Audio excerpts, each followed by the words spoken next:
L'océan. Une vaste étendue d'eau salée qui recouvre plus de 70% de notre planète. Et pourtant, il existe dans ce monde une force telle que chaque jour elle déplace ces immenses masses d'eau.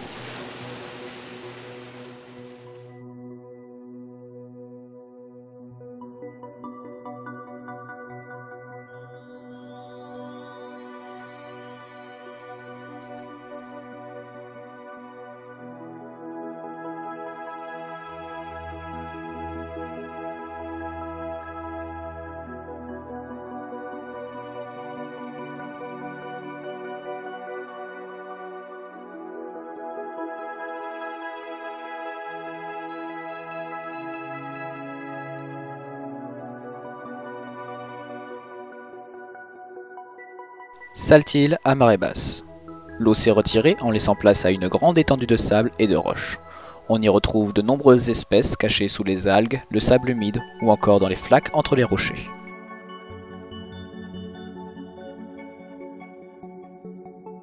En approximativement 6 heures, la mer va de nouveau conquérir le rivage et recouvrir cet écosystème. Nommé Estran, cet espace correspond à la zone de balancement des marées.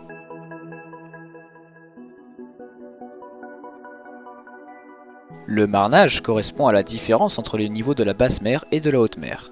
Celui-ci varie continuellement et peut atteindre jusqu'à 5 mètres en baie de Galway.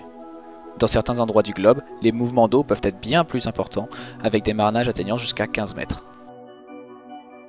Mais d'où vient cette force?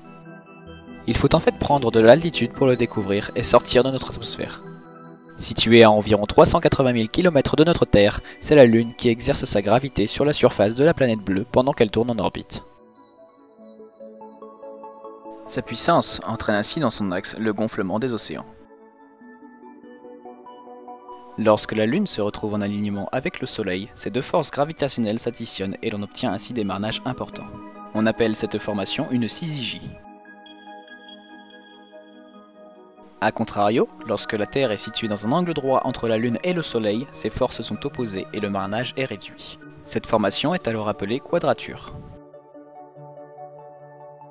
Ce phénomène affecte de nombreuses espèces, dont certaines ont développé des comportements pour s'adapter à ces changements.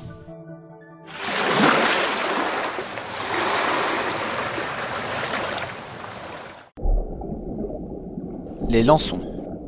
Des petits poissons d'eau tempérée très fréquents en Atlantique Nord, notamment sur les côtes de Bretagne et d'Irlande. Grégaire, cette espèce est adepte de la vie en groupe et se déplace en bande durant la marée haute afin de se nourrir de plancton. Mais lorsque les eaux se retirent, à la moindre alerte, ils s'enfouissent totalement.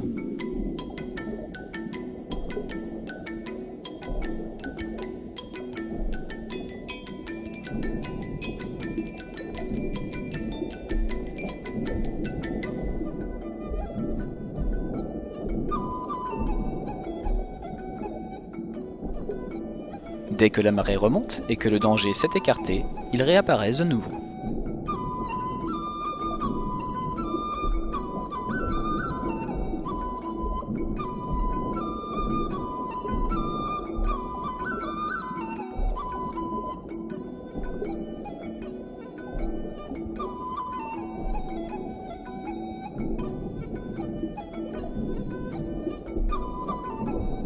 Ces poissons ne sont pas les seuls à s'enfouir.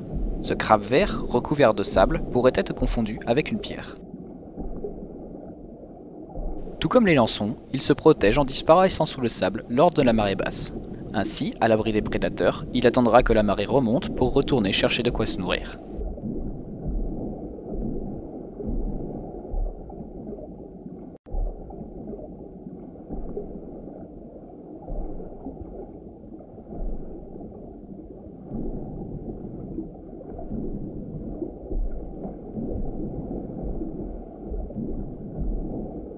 Ces palourdes ont senti que l'eau se retirait.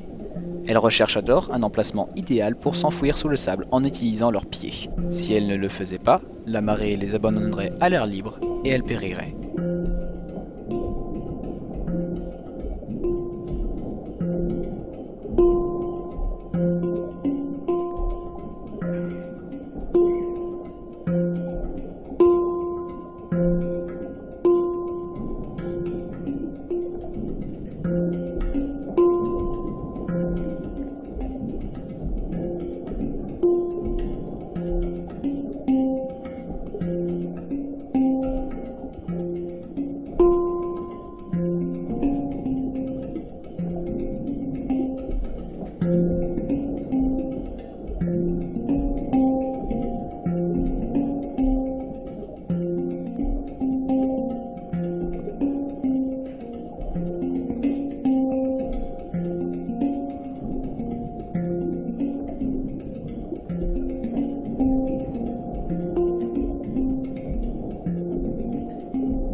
Non loin de là, sur la plage, dans les eaux peu profondes, un étrange tube semble s'agiter sur le sable.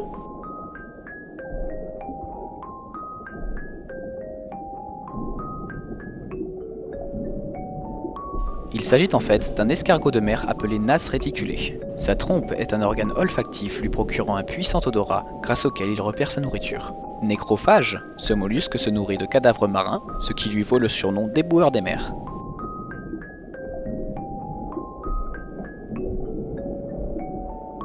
Cette moule à la coquille brisée est très vite repérée par la nasse qui s'empresse de la rejoindre avant que la marée ne se retire.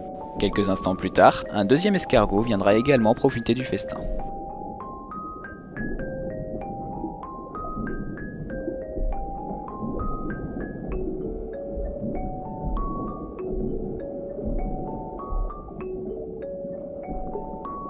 Une fois que la marée se retire, les nasses sont contraintes à abandonner leur repas et s'enfouir sous le sable, sous peine d'être exposées aux rayons du soleil et aux prédateurs.